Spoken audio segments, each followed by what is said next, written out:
Ya, Oke. Mas Eka, silakan waktunya. Oke, terima kasih Mas Amri. Bismillahirrahmanirrahim. Sebelumnya terima kasih kepada Teketip dan juga Tada yang udah memberikan kesempatan kepada saya untuk sharing, dan terima kasih juga kepada teman-teman yang udah menyempatkan waktunya datang ke acara Teketip kali ini. Nah, di acara Teketip kali ini sendiri saya akan coba sharing mengenai basic Node.js performance.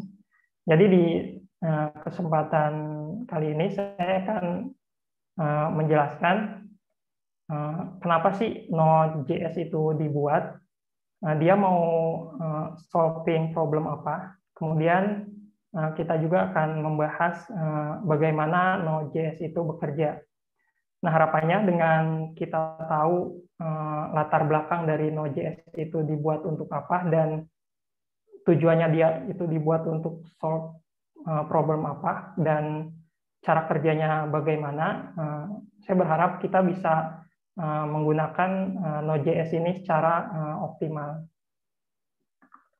Mungkin perkenalan sedikit ya, latar belakang mengenai saya.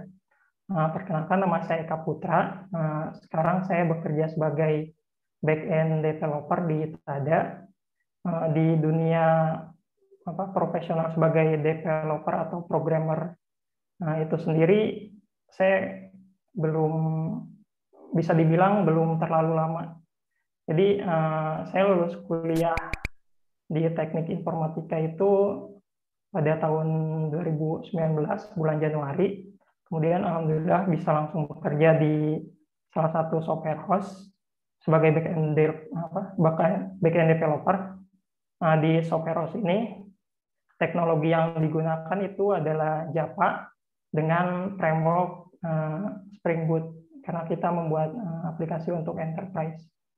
Nah, setelah dari software house itu saya pindah ke Tada dari Oktober 2019 sampai sekarang. Dan di Tada sendiri kita banyak banget service yang menggunakan Node.js dengan framework-nya itu Express. Nah, mungkin buat teman-teman yang udah sempat mempelajari Node.js, itu pernah membaca pernyataan bahwa don't block the event loop or the worker pool. Nah, alasannya kenapa sampai ada pernyataan seperti ini, nah itu akan dibahas di sharing kali ini.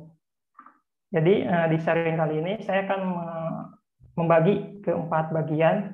Yang pertama itu kita akan membahas tentang thread. Kenapa thread ini saya simpan di paling awal? Karena di materi-materi selanjutnya thread ini akan banyak disinggung. Kemudian di yang kedua, di sini saya akan coba membahas kenapa Node.js itu dibuat oleh si Ryan Dart ini, problem apa yang ingin dia solve. Yang ketiga, kita akan coba mempelajari komponen-komponen apa saja yang membangun Node.js. Dan yang terakhir, kita akan mempelajari bagaimana cara kerja Node.js, khususnya itu event loop dan worker pool atau thread pool.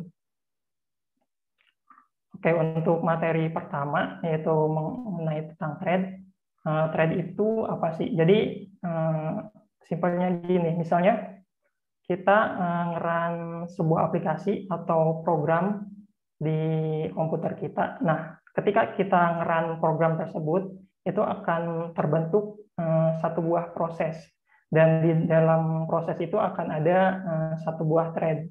Nah, si thread ini sendiri yang nanti akan dijalankan oleh CPU core yang ada di komputer kita.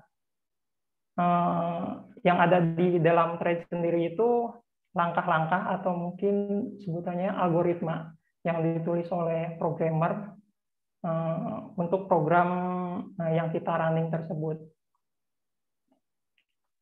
Kemudian selain itu, di dalam satu buah proses itu bisa saja berjalan lebih dari satu thread. Misalnya seperti di gambar, Di sini kita running 2 proses di komputer kita, dan di masing-masing proses tersebut dia memiliki 4 thread. Berarti kan jumlahnya jadi 8 thread. Nah, cuman sayangnya ke-8 thread ini tuh tidak bisa berjalan paralel secara bersamaan karena keterbatasan jumlah CPU core yang ada di laptop yang menjalankan proses tersebut. Misalnya di sini kita ngejalanin 2 proses ini di komputer yang hanya memiliki 4 CPU core. Nah, nanti yang running bersamaan atau secara paralel itu cuman hanya 4 core. Jadi 4 core yang lainnya itu nunggu. Nah, fungsi si OS scheduler sendiri ini untuk apa? Nah, si OS scheduler ini yang menentukan pada waktu tertentu itu thread mana yang harus dijalankan di CPU core.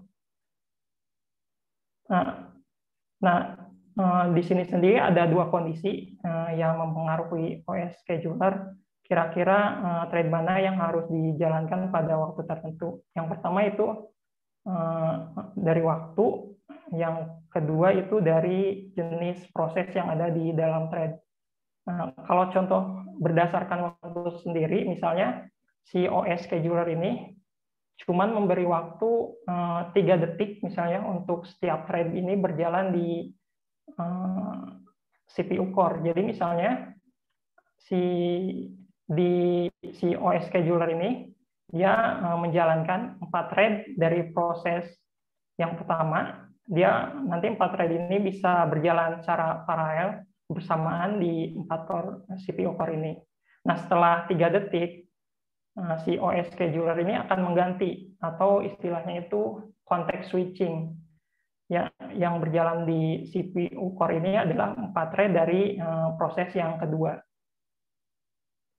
Nah, context switching sendiri ini itu tidak free, artinya ada resource yang kemakan gitu di komputer kita. Nah, ini context switching ini sendiri salah satu masalah yang ingin di-solve oleh Node.js. Nah, itu tadi yang pertama kan soal waktu. Yang kedua soal jenis proses yang berjalan di thread. Jadi OS scheduler ini bisa tahu misalnya kayak proses thread file dari hard disk. Ini kan proses I/O ya. Ketika proses ini berjalan di thread ini tuh ketika nunggu balikan file dari hard disk itu, si thread ini tuh cuman bengong doang gitu, nggak ngerjain apa-apa. Nah, nanti si OS scheduler bisa tahu kalau si thread-nya lagi bengong, dia akan diganti oleh thread yang lain agar bisa berjalan di CPU core. Nah, proses bengong ini sendiri itu biasanya kita menyebutnya itu blocking atau sinkronus. Jadi ada blocking proses di situ. Oke, mungkin sedikit recap untuk materi yang pertama ini mengenai thread. Jadi di satu buah proses kita bisa memiliki lebih dari 1 thread, cuman thread yang berjalan secara bersamaan atau paralel itu tergantung dari jumlah CPU core yang ada di komputer kita. Kemudian perpindahan thread yang berjalan di CPU core dari thread satu ke thread yang lainnya itu dinamakan context switching, dan context switching itu tidak gratis, artinya dia memakan resource. Kemudian proses blocking di thread sendiri itu, maksudnya proses I/O di thread sendiri itu blocking, dan itu biasanya kita mengenal dengan istilah sinkronus. Oke, untuk materi yang kedua, di sini kita akan coba mempelajari kenapa dulu Ryan Dart ini membuat Node.js. Dia mau solve problem apa. Riyandar sendiri memperkenalkan Node.js itu di tahun 2019 di JSCon. Jadi Riyandar itu pada waktu itu dia melihat bahwa proses concurrency dan I/O yang biasanya yang ada di bahasa pemrograman mainstream itu kurang efisien. Jadi misalnya ada coding seperti ini, kita read data dari database. Ini kan proses I/O. Nah, proses ini kan blocking. Jadi dia nunggu data. Jadi si thread ini dia nggak melakukan apa-apa ketika nunggu data balikan dari database. Nah, menurut Riyandar ini proses seperti ini tuh kurang efisien karena buang-buang resource. Kita bisa lihat di benchmark antara server Apache dan Nginx. Jadi untuk server Apache sendiri untuk menangani concurrency, dia itu akan membuat banyak thread. Misalnya ada 3.000 concurrent user yang akses server Apache. Nah, dia itu akan membuat 3.500 thread. Nah, kenapa ini tidak efisien?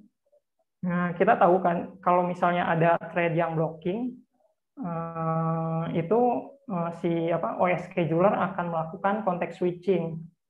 Nah, dan context switching itu tadi saya bilang itu tidak free. Jadi misalnya sekali context switching itu misalnya memerlukan waktu 1 detik. Nah, di sini kalau misalnya sampai ada 3.500 thread, berarti kan kita harus melakukan context switching sebanyak 3.500. Dan itu akan kebuang waktu sebanyak 3.500 detik hanya untuk melakukan context switching. Sedangkan Nginx sendiri untuk menangani concurrency dia itu menggunakan event loop. Nah, event loop ini untuk menangani concurrency itu dia menggunakan dia untuk menangani concurrency itu menggunakan event loop, dan thread yang dibutuhkan untuk event loop berjalan itu cuma 1 thread. Jadi untuk menangani 3.500 concurrent user, si Nginx ini cuma perlu 1 thread. Nah, karena cuma perlu 1 thread untuk menghandle 3.500 concurrent connection ini, dan berarti di sana tidak akan terjadi context switching. Nah, performance dari Nginx ini itu bisa lebih optimal daripada Apache. Nah, itulah salah satu alasan kenapa Node.js dibuat. Jadi dia ingin solving masalah concurrency ini, karena menurut Riyandar pada waktu itu kebanyakan bahasa pemrograman itu pemrosesan concurrency-nya itu sama seperti apa yang dilakukan Apache gitu. Jadi setiap ada request yang masuk, 1 request dia akan buat 1 thread. Nah, kemudian yang kedua itu soal penggunaan memori. Karena di Apache ini setiap ada request masuk dia bikin thread baru, jadi penggunaan memorinya sendiri itu mengikuti seberapa banyak user yang mengakses server Apache ini. Jadi semakin banyak orang yang mengakses server tersebut, penggunaan memorinya itu semakin banyak. Sedangkan di Nginx, karena dia cuma pakai 1 thread, ya penggunaan memorinya bisa landai. Jadi kita bisa lebih efisien menggunakan resource yang ada di komputer server kita. Nah, Node.js sendiri secara arsitektur itu mengikuti Nginx. Jadi di dalamnya nanti dia akan memiliki event loop, kemudian thread yang berjalan juga tidak terlalu banyak. Nah, itulah kenapa Node.js sering menyebut dirinya itu sebagai asynchronous event-driven JavaScript runtime. Karena proses-proses yang ada di Node.js itu tidak blocking, dia akan asinkronus. Kemudian dia juga akan menggunakan event loop untuk menghandle concurrent connection. Oke, untuk materi selanjutnya, yaitu kita akan coba mempelajari komponen-komponen apa saja yang membangun Node.js. Nah, jadi Node.js sendiri itu dibangun di atas PH, itu sebuah JavaScript engine. Nah, jadi PH ini yang nantinya akan execute script JavaScript kita. Yang kedua itu ada libup. Libup ini fungsinya dia yang menyediakan event loop untuk Node.js. Selain itu dia juga yang menyediakan worker thread dan worker pool. Selain itu untuk kayak proses I/O, baca ke hard disk ataupun connection, nah itu semua lewat libup. Node.js sendiri itu memiliki dua sisi ya. Ada sisi JavaScript-nya dan ada sisi C++. Nah, untuk yang sisi JavaScript-nya sendiri itu digunakan sebagai interface. Karena kita kan sebagai programmer yang menggunakan Node.js, itu nulis codingannya menggunakan JavaScript, dan berarti kita import modul juga itu dari bahasa JavaScript itu. Nah, sedangkan untuk sisi yang C++-nya sendiri, ini kebanyakan untuk modul-modul seperti kripto yang perlu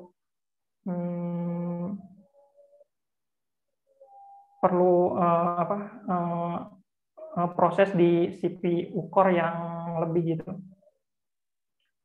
Nah, bagaimana proses kaitan dari semua komponen ini? Jadi misalnya kita punya kode seperti ini. Kita menggunakan modul kripto, modul standar atau bawaan dari Node.js. Misalnya kita mau menjalankan function kripto pbk df2. Nah, ketika kita menjalankan ini, apa yang terjadi? Jadi kita ini kan pertama ngimport modul kripto. Modul kripto sendiri itu, atau kalau kita lihat itu ada di file lib internal kripto. Nah, kita bisa lihat di line 36 itu ada function pbkdf2. Nah, function pbkdf2 sendiri ini dia akan memanggil atau membuat objek dari kelas pbkdf2 job. Nah, kalau kita scroll ke atas, kelas pbkdf2 job ini itu dia datangnya dari ini, internal binding. Internal binding sendiri ini proses mengkonekkan, membinding dari dunia JavaScript-nya, dari sisi JavaScript-nya si Node.js ke sisi C++-nya tadi. Nah, kalau kita search function internal binding ini ada di file lib internal bootstrap loader. Nah, di sini. Dan kalau kita scroll ke atas, di sini ada penjelasan loader ini untuk apa. Jadi ya seperti namanya tadi, binding, untuk membanding dari JavaScript ke C++ tadi. Nah, untuk implementasi dari tadi kan kita di sini manggil function atau buat objek dari kelas pbk_df2 ini ada di mana. Kalau kita search pbk_df2 job ini ada di file crypto _pbk_df2.h. Ini itu file header di C++. Ini tuh kalau di dunia apa ya, Java itu kayak interface gitu. Nah, kalau kita lihat pbk_df2 job ini dia nyimpan value dari pbk_df2 threads. Nah, biasanya kalau di C++ itu file header ini yang .h biasanya itu berpasangan dengan file .cc. Kalau .h itu sebagai interface, dan kalau .cc itu dia yang mengimplementasi interface tersebut. Nah, di sini kan dia pbk_df2 job ini nyimpan value dari pbk_df2 threads. Nah, kalau kita lihat di file yang .cc, pbk_df2 threads ini dia manggil lagi fungsi lain. Ini namanya aneh banget, pkcs5 pbk_df2.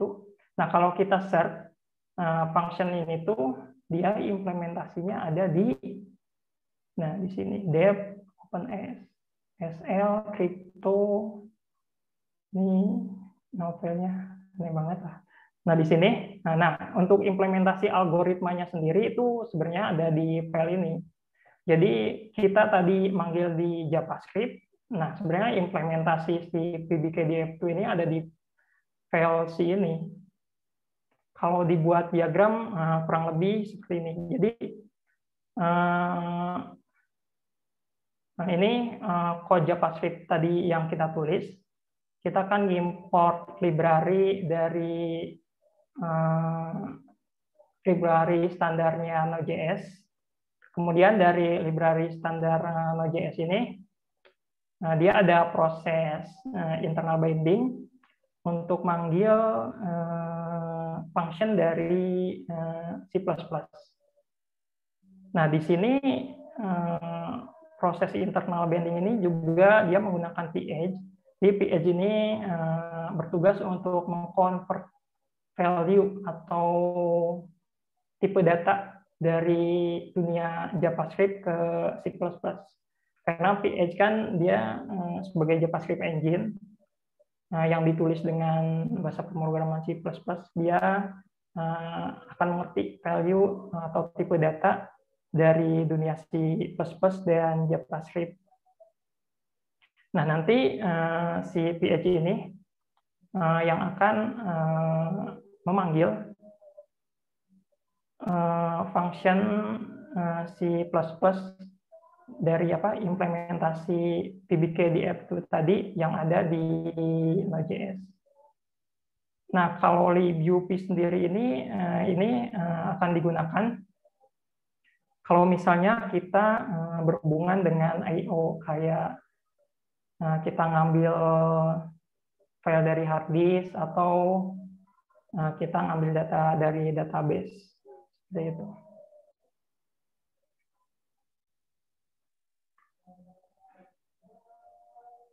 Oke, materi selanjutnya kita akan coba mempelajari bagaimana cara Node.js ini bekerja, khususnya cara event loop dan worker pool bekerja. Jadi kalau diilustrasikan event loop ini seperti yang ada di slide. Nah, sekali looping ini disebutnya itu satu kali tick, dan satu kali looping ini bisa kita lihat kita bisa running 1, 2, 3, 4, 5 kali. Kita bisa 5 kali running script JavaScript kita.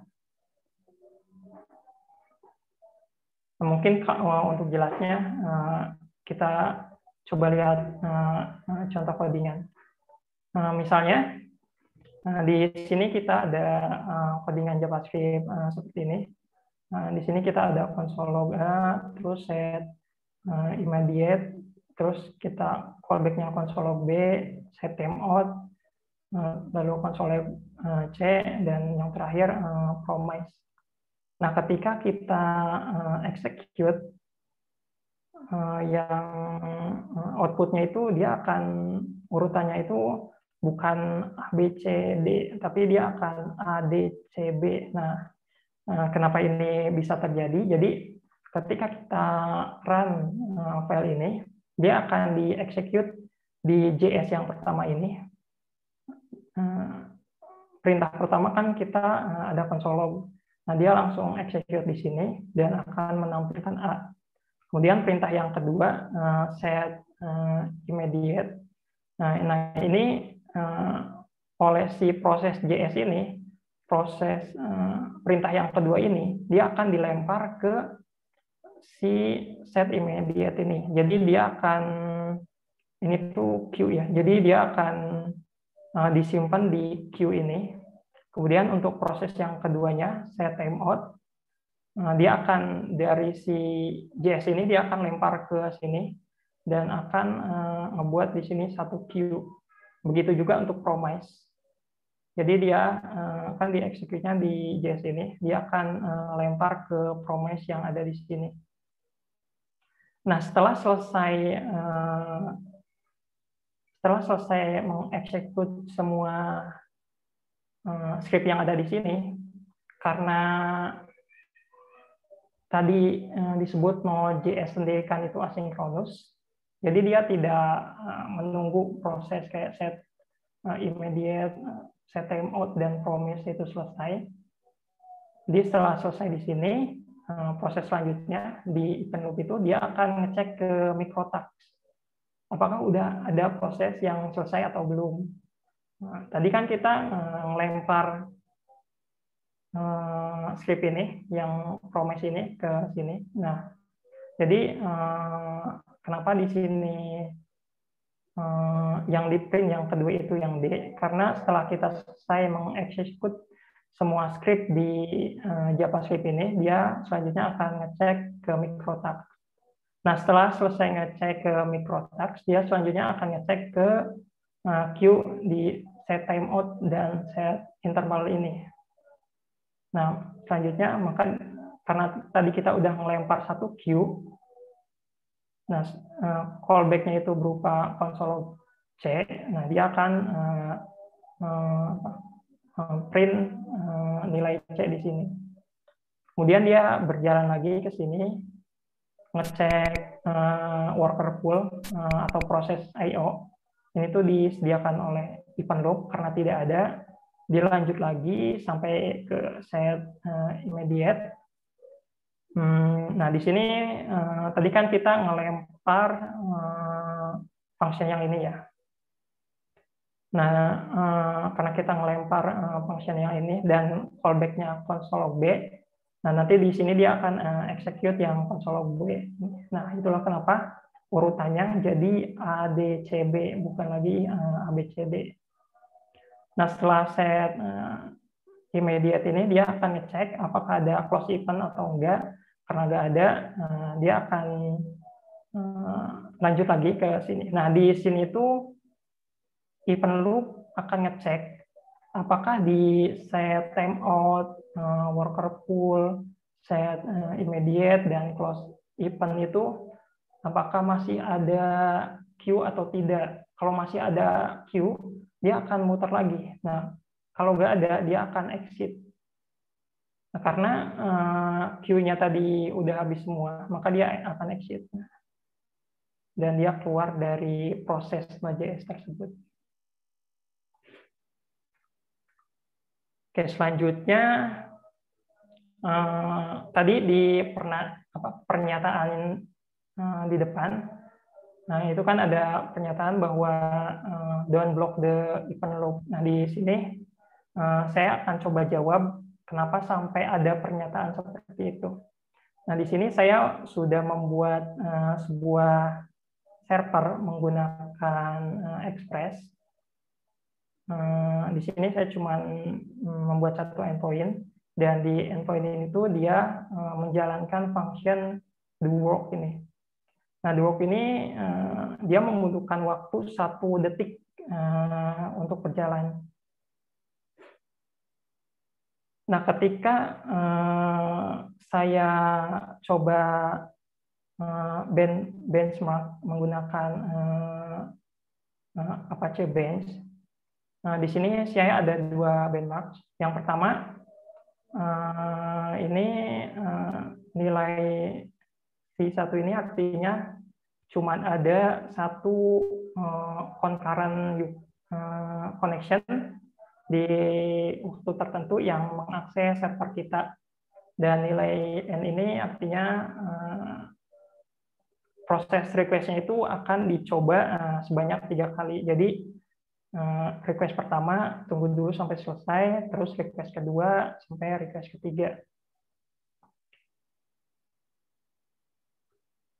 Nah, request ini kan dia akan ke endpoint ini ya. Jadi di endpoint ini sendiri dia akan ngejalanin function do work, dan yaitu untuk berjalannya itu memerlukan waktu 1 detik.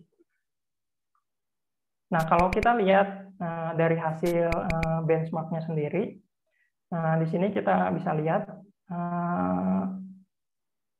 minimum waktu yang diperlukan dari ketiga request ini yaitu 1000 milisecond atau 1 second, dan maksimalnya juga itu sama 1 second atau 1000 milisecond. Nah, hasilnya itu akan berbeda kalau kita coba benchmark dengan menggunakan 2 concurrent user. Nah, hasilnya itu untuk proses yang minimal itu dia masih di sekitaran 1000 milisecond, tapi yang ada proses yang request itu yang diprosesnya itu bisa sampai 2 second. Nah, ini kenapa ini bisa terjadi? Itu karena ada proses blocking di event loop kita. Jadi kalau diilustrasikan, untuk benchmark yang pertama, kita kan cuma ada 1 concurrent user ya yang akses server. Jadi misalnya ada 1 request masuk, kemudian dia proses oleh event loop. Nah, function yang do work tadi itu dia akan dijalanin di JS ini. Nah, proses do work tadi itu kan memerlukan waktu 1 detik ya untuk selesai. Nah, jadi di sini dia akan blocking selama 1 detik. Nah, setelah selesai, dia akan lanjut proses event loop-nya sampai ke sini. Nah, itu baru si user dapat balikan dari server kita. Nah, karena di sini kita tadi blocking selama 1 detik, nah prosesnya itu kan berarti si user dari request sampai menerima respon itu ya kurang lebih sekitar 1 detikan. Kemudian kalau di benchmark yang kedua maksudnya, kenapa itu bisa sampai ada request dari dia request sampai menerima respon itu perlu waktu 2 detik. Jadi kalau di benchmark yang kedua itu kan kita ada 2 concurrent user ya. Jadi dia si server Node.js ini dia akan menerima dua request secara bersamaan. Cuman yang bisa diproses pada waktu tersebut itu cuman satu request gitu. Jadi request yang keduanya harus nunggu. Misalnya request pertama dan kedua datang bersamaan, tapi oleh si Node.js ini request pertama yang akan diproses terlebih dahulu. Nah, proses untuk memproses request pertama sendiri itu kan kita di sini akan blocking selama 1 detik. Nah, untuk orang yang request pertama ini, dari pertama kali dia request sampai mendapat respon itu, dia cuma perlu waktu 1 detik. Cuman untuk request yang kedua, karena dia harus menunggu request yang pertama itu selesai, jadi dia kan harus menunggu selama 1 detik, kemudian request yang kedua ini berarti dia kan harus tunggu dulu request pertama untuk selesai, yaitu 1 detik waktunya. Kemudian baru request yang kedua ini bisa diproses. Dan proses request yang kedua ini juga kan memakan waktu 1 detik. Jadi totalnya dari pertama kali request untuk request yang kedua sampai dia mendapat return, waktunya itu 2 detik.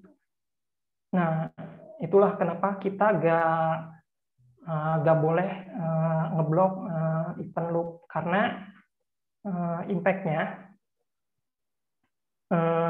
server kita itu tidak akan optimal ketika menangani concurrent user. Nah, kondisi seperti ini sendiri sebenarnya bisa kita solve dengan cara memindahkan proses do work tadi itu jangan di-execute di JS ini, tapi bisa kita lempar ke worker pool. Contoh codingannya seperti ini.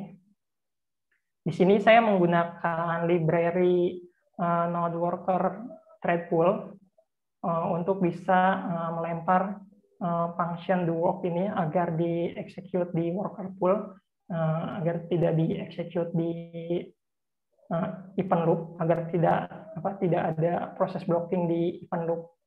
Nah, sebenarnya untuk worker thread ini sendiri library standarnya itu ada dari Node.js, cuman codingannya agak ribet karena ya saya nyari simple, saya pakai library Node worker thread pool. Nah, kalau kita coba benchmark setelah kita memindahkan proses do work ini yang tadinya di execute di event loop ke worker pool, nah itu hasilnya akan beda.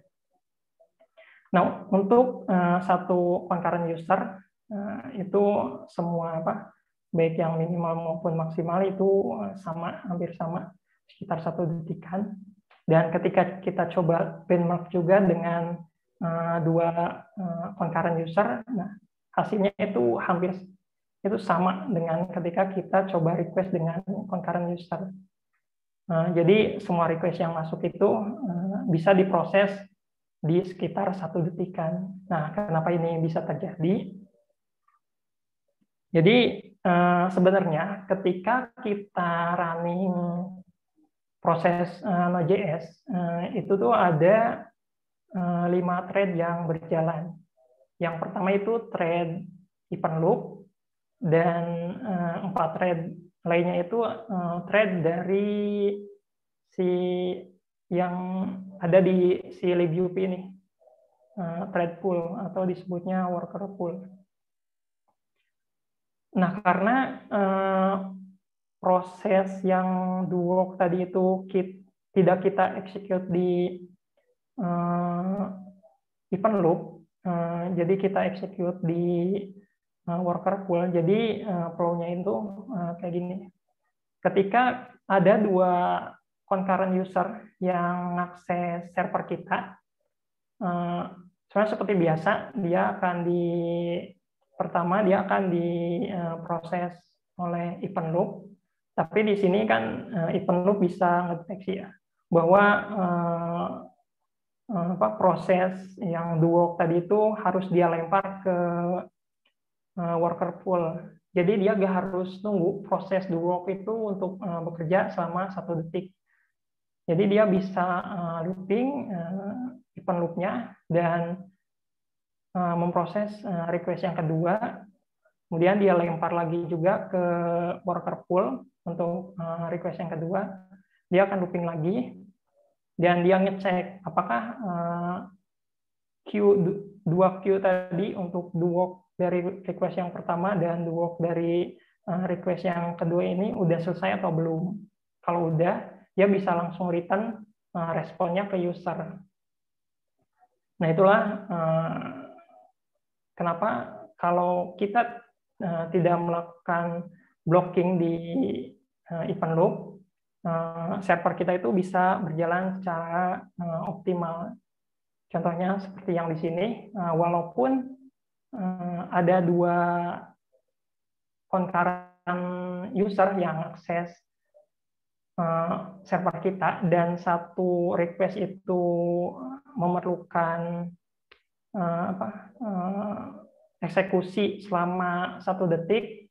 Nah, kedua request itu dia akan tetap sama-sama memiliki waktu respon 1 detik. Jadi tidak perlu nunggu request yang pertama. Jadi request yang kedua ini tidak perlu nunggu request yang pertama selesai terlebih dahulu. Nah, itulah alasannya kenapa kita nggak boleh ngeblok event loop. Nah, mungkin dari penjelasan ini ada yang berpikir, kalau gitu kita bikin thread pool yang banyak aja agar server kita optimal. Nah, itu nggak boleh sih, karena kalau kita bikin thread banyak, itu nanti server kita akan seperti Apache tadi, akan banyak context switching dan banyak resource yang kebuang hanya untuk context switching dan memori yang kebuang hanya untuk thread. Gitu. Selanjutnya kita akan coba jawab atau menjelaskan tentang kenapa kita nggak boleh ngeblok worker pool. Yang pertama kan kita udah ngebahas tadi kenapa kita nggak boleh ngeblok event loop. Nah, di sini saya ada contoh codingan. Jadi proses yang pertama dia melakukan request. Berarti kan prosesnya I/O network untuk akses Google. Kemudian yang kedua itu baca file dari hard disk yang ada di komputer program ini berjalan. Kemudian di sini ada 3 do hash untuk melakukan proses kripto. Nah, yang menariknya itu jika kita cuma menjalankan 3 proses do hash ini untuk kripto, proses yang pembacaan file ini dia rata-rata cuma membutuhkan waktu belasan milisecond.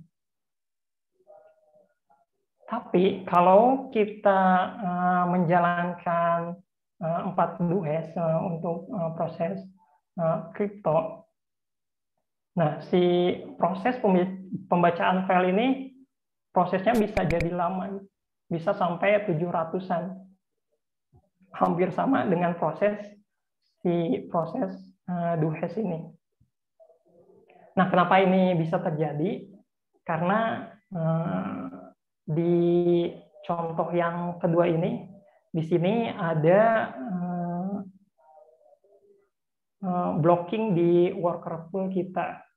Nah, untuk ilustrasinya, nah ini ilustrasi untuk use case yang pertama. Nah, kita cuma menjalankan 3 proses untuk do hash tadi yang PBKDF2. Jadi untuk yang contoh ini untuk ilustrasi yang codingan pertama ini, di sini kan si pembacaan file sistem itu berjalan dengan cepat. Jadi flow-nya itu, nah proses yang pertama kan dia ada I/O ya, HTTP. Jadi pertama dia akan masuk ke event loop. Nah si event loop ini dia bisa mendeteksi bahwa proses tersebut itu proses I/O untuk HTTP. Nah nanti dari event loop ini dia akan lempar ke si libup, ke thread pool bahwa oh ini ada proses HTTP nih. Ini bukan kerjaan saya. Nah ini harus kamu libup yang ngerjain. Nah nanti si HTTP ini dari event loop akan dilempar ke libup. Misalnya itu dilempar ke thread pool 1. Nah, libup sendiri untuk proses HTTP itu bukan dia yang ngerjain, dia akan delegasikan proses HTTP itu ke OS. Jadi nanti thread pool 1 ini akan kosong lagi. Nah, proses yang kedua yang akan dieksekut oleh event loop itu si yang pembacaan file tadi. Nah, pembacaan file ini nanti dari si event loop dia akan lempar lagi juga ke thread pool. Si pembaca file ini akan disimpan misalnya di thread pool 1. Kemudian untuk proses do hash yang pbkdf2 ini 3 ini oleh event loop dia akan lempar ke thread pool 2, 3 dan 4. Nah, tadi di awal-awal kita juga sempat singgung kalau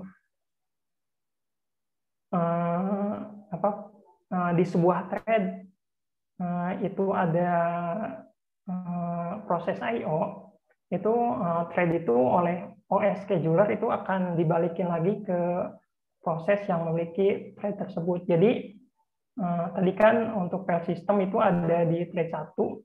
Kemudian untuk do hash itu, untuk 3 do hash ini ada di thread 2, 3, dan 4. Nanti oleh OS scheduler ini akan di mapping. Untuk thread pertama akan dijalankan misalnya di CPU core 1, thread 2 sampai 4 ini di CPU core ini 2 sampai 4. Nah, karena di thread pertama ini kita ada proses I/O membaca file ke sistem. Nah, si OS scheduler ini akan tahu, dia akan balikin lagi proses pembacaan file ini ke queue si libup, karena kan kita harus nunggu balikan dari data dari hard disk-nya. Nah, ketika kita dapat balikan data dari hard disk, itu si libup akan tahu dan dia akan execute callback yang ada di file system tadi. Nah, callback-nya sendiri itu kan di sini kita cuman ngeprint kira-kira dia butuh waktu berapa lama untuk execute-nya. Nah, itu untuk ilustrasi yang kedua, yang pertama. Kalau yang kedua, kita kan ada 4 proses do hash ya. Jadi flow yang terjadi itu sama sebenarnya seperti yang pertama, HTTP ke event loop, kemudian dilempar ke thread pool. Dari thread pool ini dia lempar ke OS. Kemudian yang file system ini dia akan dilempar ke thread pool 1, kemudian 3 do hash ini dia akan dilempar ke thread pool 2, 3, dan 4. Nah, di queue kan masih ada pbkdf2, satu proses pbkdf2 yang gantung. Nah, ketika si thread pool yang pertama ini kan dia ada proses I/O, dan ketika di mapping ke CPU core ini itu kan ada, nah si OS scheduler ini kan bisa tahu bahwa di thread pertama ini tuh ada proses I/O, jadi dia harus nunggu balikan data dari hard disk untuk melanjutkan prosesnya. Nah, di sini akan terjadi context switching. Jadi proses di thread pool 1 ini si pembacaan file tadi itu dia akan dilempar lagi ke queue. Jadi dia nanti akan di bawah PBK di F2 yang terakhir. Nah, karena PBK di F2 yang terakhir ini belum dijalankan, dia akan di mapping ke thread pool yang pertama. Dia akan memakai thread pool yang pertama. Nah, berarti sekarang kan thread pool-nya itu udah keisi semua ya oleh proses PBKDF2. Ketika si libup dapat event bahwa pembacaan file dari hard disk itu udah selesai, dia nggak bisa nge-execute fallback yang ada di apa di pembacaan file ini karena thread pool-nya penuh oleh PBKDF2. Jadi dia harus nunggu dulu sampai ada thread yang kosong. Nah, itulah makanya kenapa untuk di case yang kedua ini waktu untuk pemrosesan file itu rata-rata bisa sampai 700-an karena kita harus nunggu dulu semua proses yang si do has itu selesai karena nggak ada thread yang kosong. Nah, yang menariknya lagi, kenapa kalau proses do request yang melakukan request ke Google itu tidak terimpact gitu. Ini rata-rata masih di 400-an. Nah, ini yang terakhir 2000 mungkin kayaknya karena koneksi internet saya lagi jelek. Nah, kenapa yang request ke Google itu tidak terpengaruh? Karena proses yang HTTP itu dia tidak dilakukan di thread pool, jadi dilakukan di luar thread pool. Jadi untuk proses request HTTP dia tidak terpengaruh walaupun thread pool-nya penuh. Tapi untuk proses pembacaan file itu akan terpengaruh jika tidak ada thread pool yang kosong. Nah, itulah makanya kenapa kita tidak boleh memblok thread pool karena proses I/O kita itu bisa saja berjalan tidak optimal karena harus nunggu thread pool-nya ada thread yang kosong terlebih dahulu agar dia bisa lanjut tadi. Oke, mungkin itu aja sih sharing dari saya. Jadi memang Node.js ini dibuat untuk solve problem masalah concurrency dan I/O tadi. Jadi Node.js ini memang diperuntukkan untuk server-server yang proses I/O-nya tinggi, kayak read atau write dari database. Tapi untuk server yang proses CPU-nya tinggi, Node.js ini tidak dianjurkan karena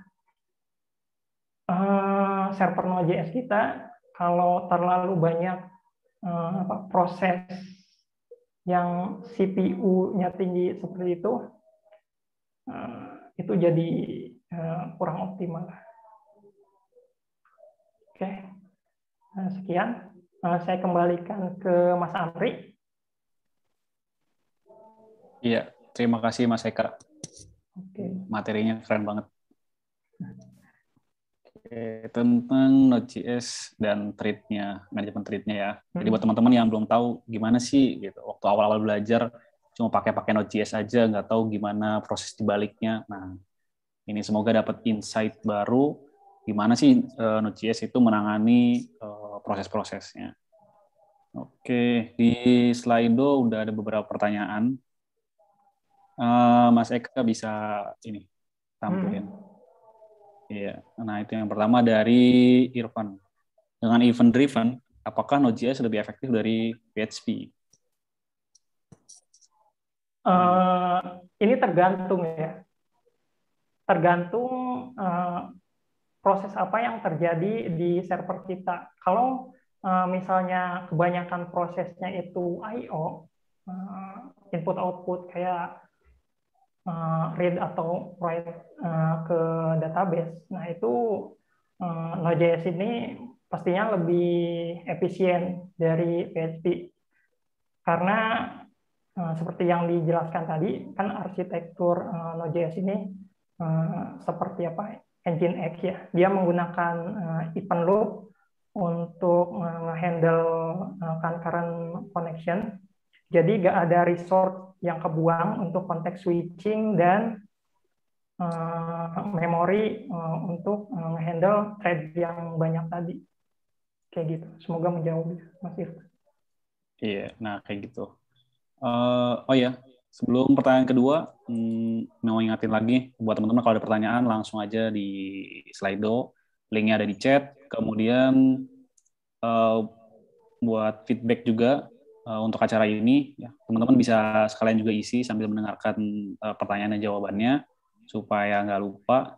Bisa klik linknya di chat. Oke. Nah, untuk pertanyaan kedua dari Reza Rahmanuddin. Apakah ada batasan jumlah queue pada setiap proses di event loop? Nah, gimana nih Mas Eka? Jumlah batasan queue. Queue ini sendiri kan, saya tampilin lagi slide-nya.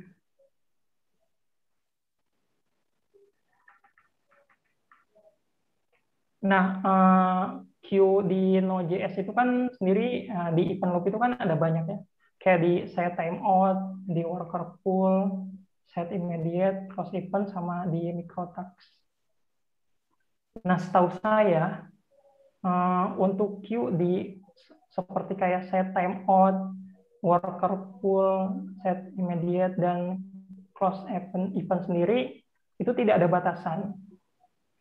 Yang cuma ada batasan itu di microtask. Kenapa di sini ada batasan? Karena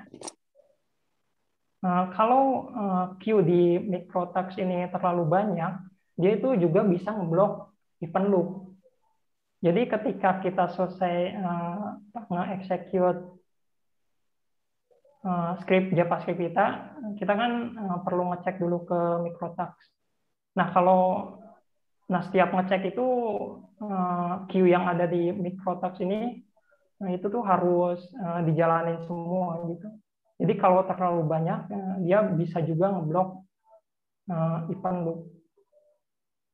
Jadi setahu saya sih cuman queue di microtask doang yang ada jumlah maksimumnya. Seperti itu. Iya, kayak gitu. Semoga bisa menjawab. Oke, next di pertanyaan dari Idam Izin Dimiati. Adakah kekurangan yang paling berpengaruh dan fatal jika memakai teknologi Node.js? Jika ada solusinya seperti apa? Dari pengalaman Kang Eka di Tada. Apa nih?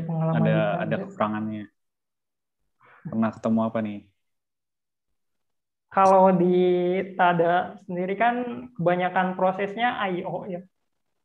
Dan itu merupakan keunggulan dari Node.js. Jadi selama ini sih saya nggak nemu masalah. Tapi kalau misalnya kita menggunakan Node.js untuk server yang CPU intensif gitu, nah itu pastinya akan jadi masalah karena akan ada banyak blocking di mana-mana.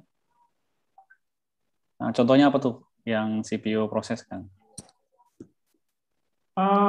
Misalnya kayak machine learning itu kan dia perlu proses CPU kayak gitu. Iya.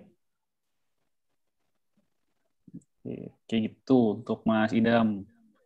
Jadi Mas Eka belum menemukan ada kekurangan dari Node.js selama di Tada ya. Iya, karena kebanyakan prosesnya I/O sih kalau di Tada. Kita redirect data ke DB. Oke, next pertanyaan dari IMLN. Wah, ini singkatan dari Ayat Maulana nih. Tadi disebutkan Node.js nge-binding dari JavaScript ke C++. Nah, bisa nggak dari JS interop ke C++ langsung, kayak Java atau Java Kotlin? Maksudnya interop ini gimana? Interop.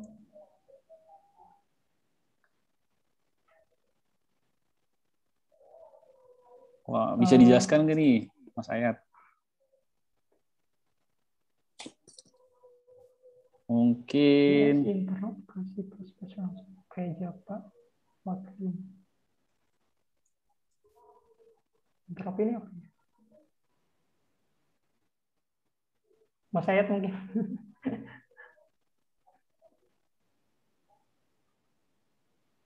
bisa dikasih penjelasan.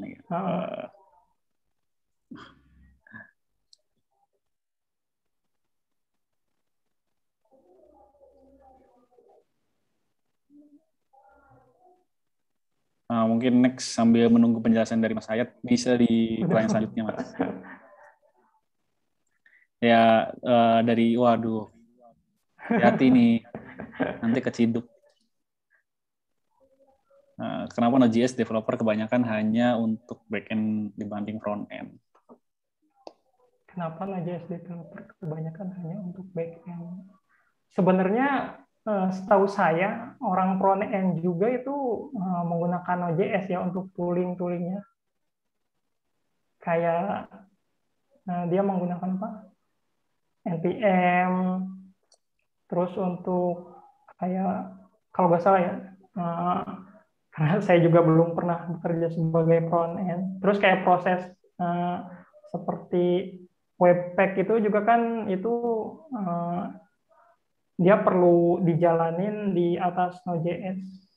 Jadi setahu saya sih front end sekarang juga dia udah banyak yang menggunakan Node.js sih, tapi sebagai tooling kayak gitu.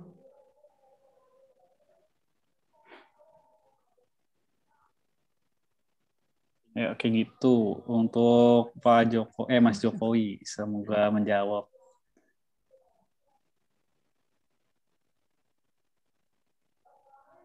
Nah, wah Mas Ed belum ada ini update ini. Mungkin maksudnya yang interop itu kayak langsung apa namanya? Ya kan yang Kotlin itu bisa pakai kode Java langsung gitu. Mungkin maksudnya gitu. Kayak nge-import library dari Java gitu di Kotlin. Iya. Dia kan bisa pakai kode Java juga sih. Apa ya namanya? Namanya apa ya? Mungkin kayak langsung gitu. Nah, sebenarnya kalau nggak salah sih ya, kita sebenarnya bisa juga menulis atau membuat library Node.js ini di bahasa C++. Nah, nanti library-nya ini bisa, kalau nggak salah sih bisa langsung kita import di file JS kita. Kayak gitu. Jadi harusnya bisa sih ya proses interop-nya itu. Iya, ya semoga menjawab untuk Mas Ayat. Kalau ada yang kurang pertanyaannya kurang jelas atau pengen dapat jawabannya lebih jelas, komen lagi aja. Oke, next pertanyaan dari Mas RB. Teknik-teknik apa yang dilakukan untuk meningkatkan performa sebuah aplikasi Node.js?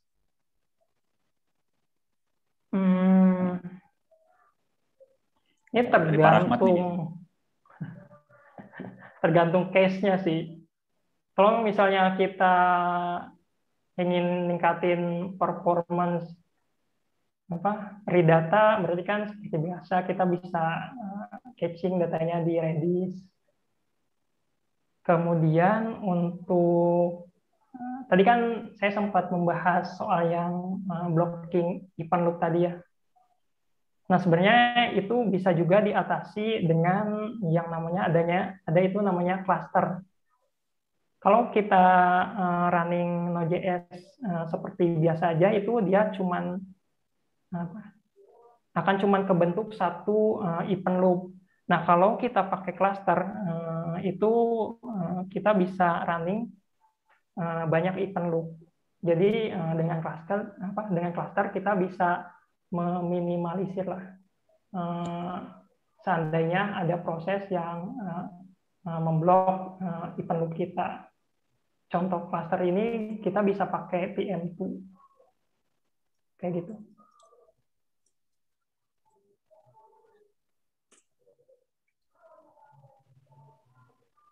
Iya, kayak gitu.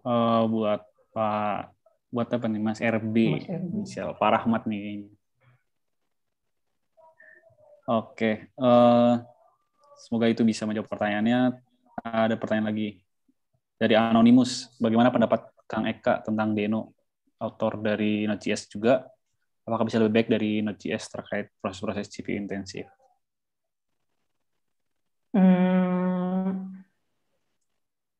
Setahu saya Deno sendiri kan arsitekturnya itu hampir sama ya.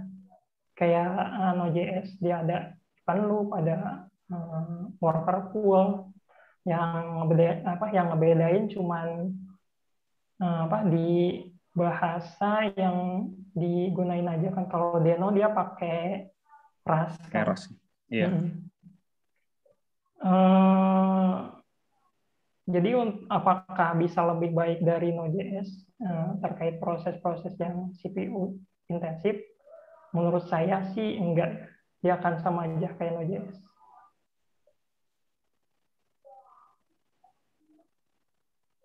Semoga menjawab Mas Anonymous. Iya, jadi soalnya dia pakai V8 juga ya kalau nggak salah. Iya, masih sama soalnya. Oh, bukan Pak Rahmat.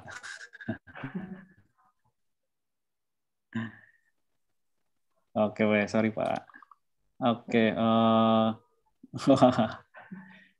dari Pak Prabowo, Mas Prabowo, ya, apakah Node.js adalah runtime atau bahasa pemrograman terbaik untuk handle concurrency, Howard Rush and Co?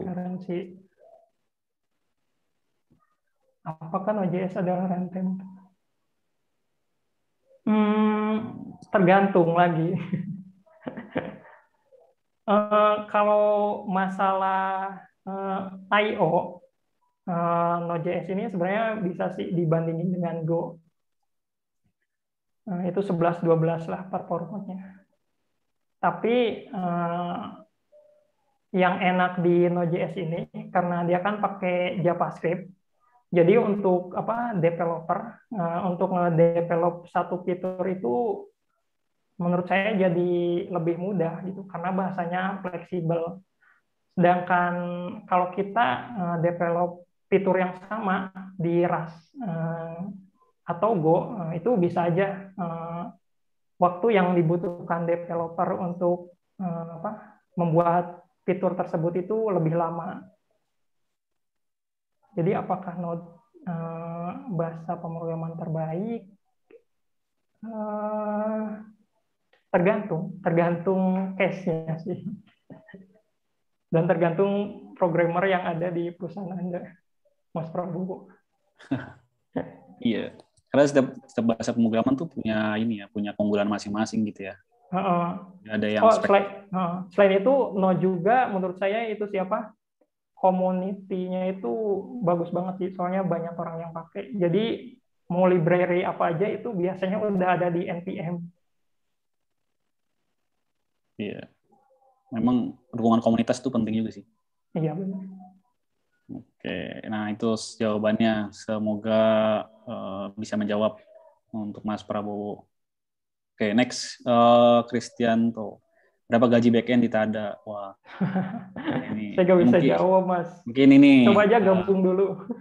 Ya gabung dulu atau bisa lihat di Tech in Asia. Terus cari Tech in Asia Tada lah. Di situ ada reference tuh gaji untuk engineer Tada tuh. Backend lah, terutama backend tuh di range berapa sih? Dan di posisi-posisi lain juga ada tuh di Tech in Asia. techinasia.com. Kayak gitu Mas Kristianto. Semoga menjawab. Kalau penasaran join aja. Buat join bisa hubungi saya atau di karir.yustada.com. Dan buat teman-teman juga kalau ada yang minat bisa join ke Tada buat backend developer, buat full stack. QA juga ada atau posisi-posisi lain bisa lihat di karir.yustada.com. Oke. pertanyaan selanjutnya. Kita mungkin sampai jam 5 kali ya. Oke. Dari anonimus lagi. Dari salah satu kekurangan Node.js yang sempat dijelasin Mas Eka tadi, apakah ada suggest untuk library atau language yang bisa dipertimbangkan?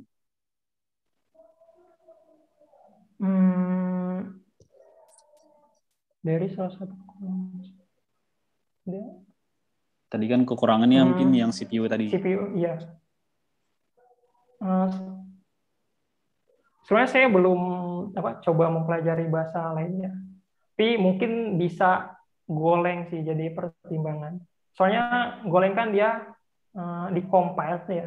Harusnya sih dia bisa lebih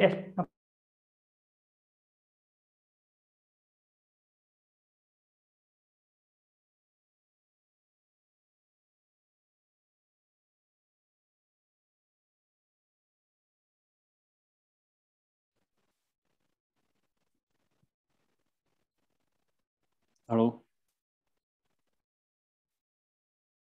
bisa memudahkan juga programmer untuk develop suatu fitur di Golang. Jadi selain Node.js untuk CPU intensif, rekomend dari saya sih Golang ya. Iya.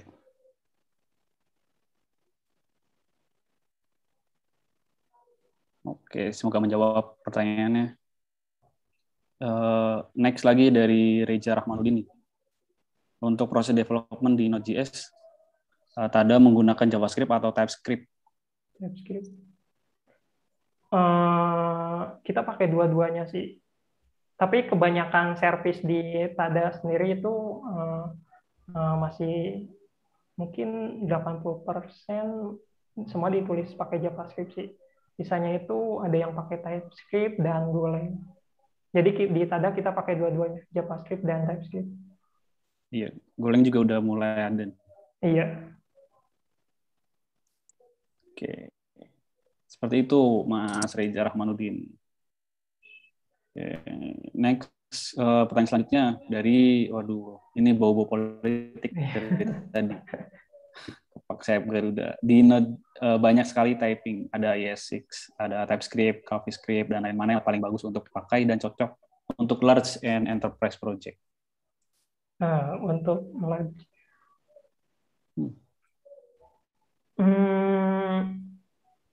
Kalau misalnya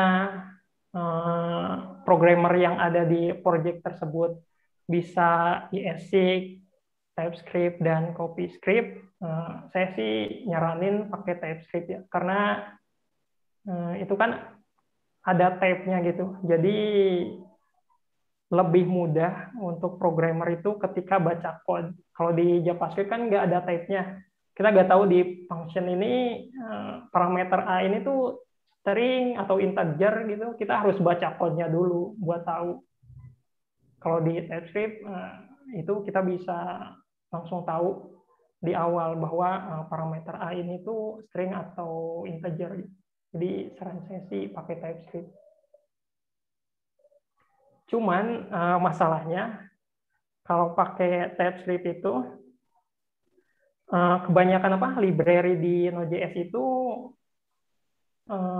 banyak library yang belum mendukung TypeScript. Jadi kita harus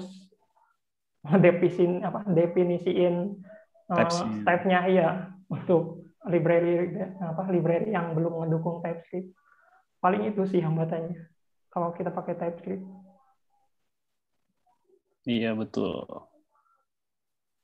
Jadi nambah kerjaan juga, tapi emang sih untuk development lebih enak ya, antar tim gitu.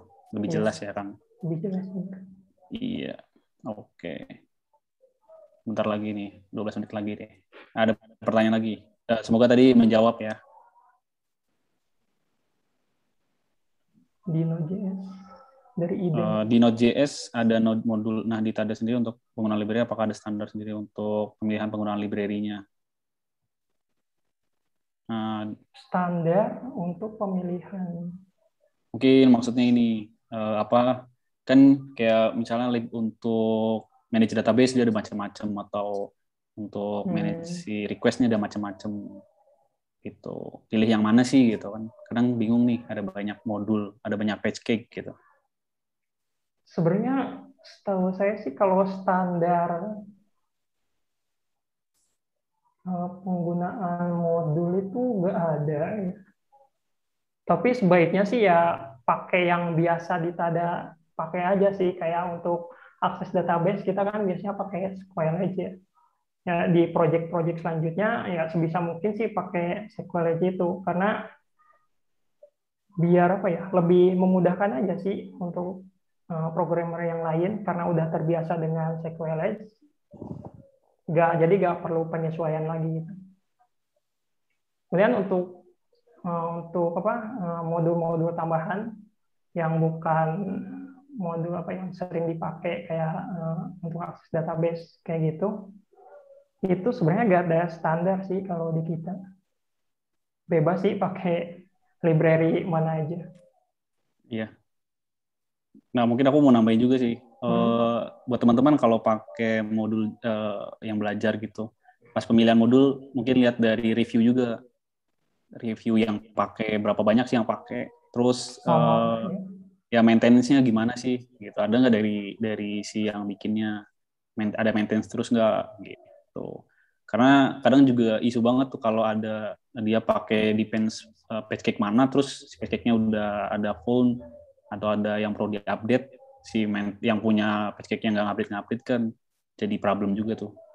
iya, harus ganti. Iya, harus Atau ganti. enggak kita yang update library-nya. Nah, betul kayak gitu. Jadi bisa cari yang populer dan sering diupdate. Tuh, semoga menjawab Mas Idam, izin Dimiati. Waduh, ada pertanyaan lagi nih. Kalau ditanya job desk full stack-nya kayak gimana? Kayak gimana?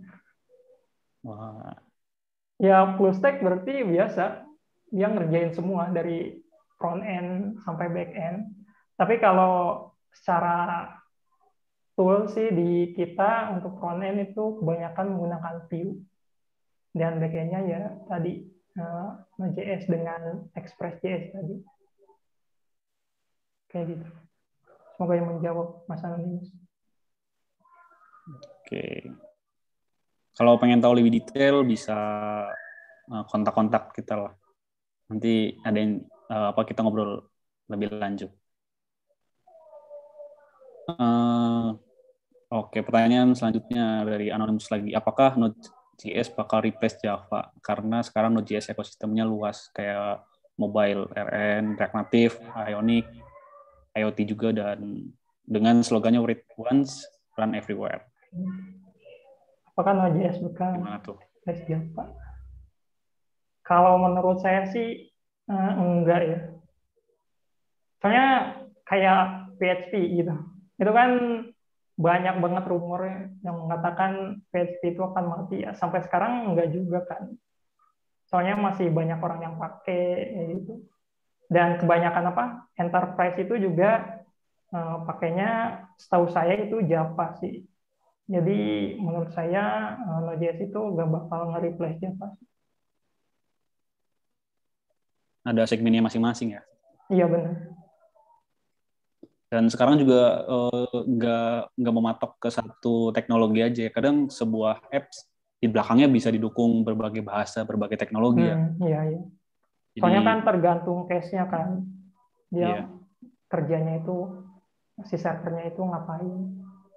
betul. Jadi buat teman-teman yang belum tahu kayak gimana sih yang digabung-gabung. Misalnya depannya pakai Node.js, tapi bagian analitik untuk dashboard-nya, untuk reporting-nya dia mungkin pakai Python atau pakai Golang dan lain-lain untuk generate report-nya. Karena dia speknya lebih baik di bidang itu.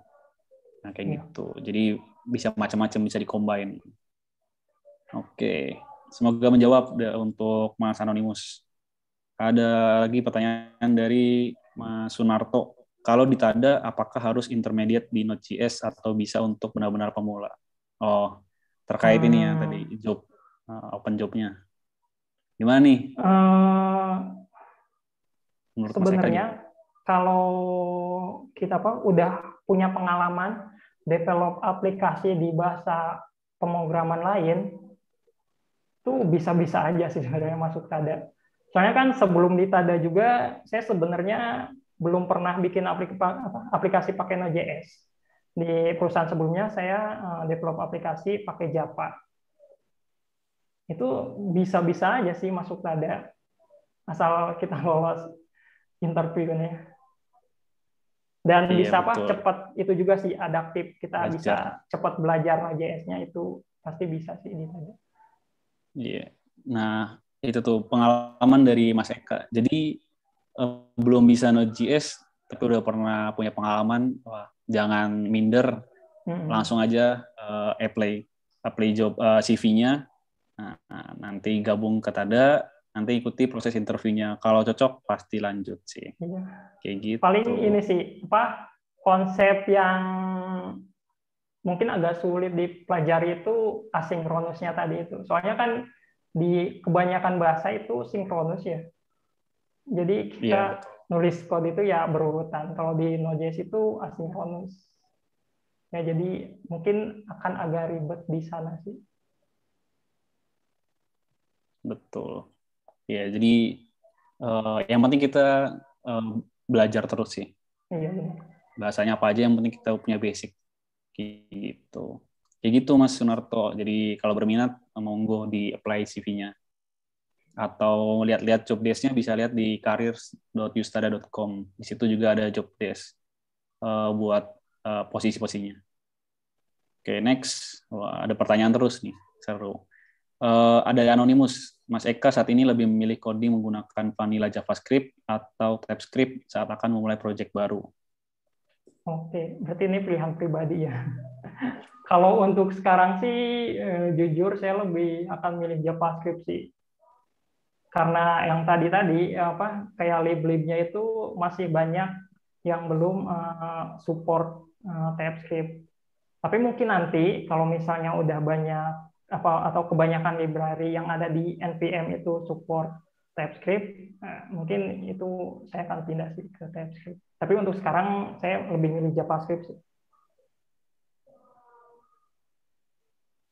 Semoga menjawab Iya. masalah ini. Semoga menjawab Mas Anonymous. Tapi yang vanilla itu kan kayak replace-nya untuk si jQuery gitu ya, yang lebih like gitu. Lebih ke jQuery. web. Oh, di front Iya. end. Dia sebenarnya, iya. Kalau nggak salah gitu ya. Vanilla dia lebih ke front end sih. Atau memang bisa Oh, di back end juga ya. Wah, aku juga belum banyak melihat nih Vanilla JS. Oke, itu pertanyaan terakhir. Buat teman-teman jangan lupa buat isi form feedback-nya ya, supaya Tera Kreatif ini bisa lebih baik ke depannya. Linknya ada di chat. Oke, udah gak ada pertanyaan lagi dari Mas Eka. ya. Ada tambahan lagi? Udah sih cukup Mas Andri. Oke, ya mungkin untuk Teh Ketip kali ini kita cukupkan. Terima kasih banyak buat teman-teman yang sudah hadir dan mendengarkan Teh Ketip kali ini. Jangan lupa nanti ikuti Teh Ketip berikutnya yang insya Allah diadakan setiap bulan. Nah, tunggu aja, terutama di Eventbrite nanti ada notifnya kalau ada Teh Ketip berikutnya. Terima kasih antusiasme buat semuanya, buat teman-teman semua. Jaga kesehatan, jangan sakit-sakit. Sampai bertemu di Teh Ketip selanjutnya. Terima kasih untuk Mas Eka atas materinya. Semoga ilmunya bermanfaat. Kami mohon maaf kalau ada kekurangan. Terima kasih banyak. Wassalamualaikum warahmatullahi wabarakatuh. See you.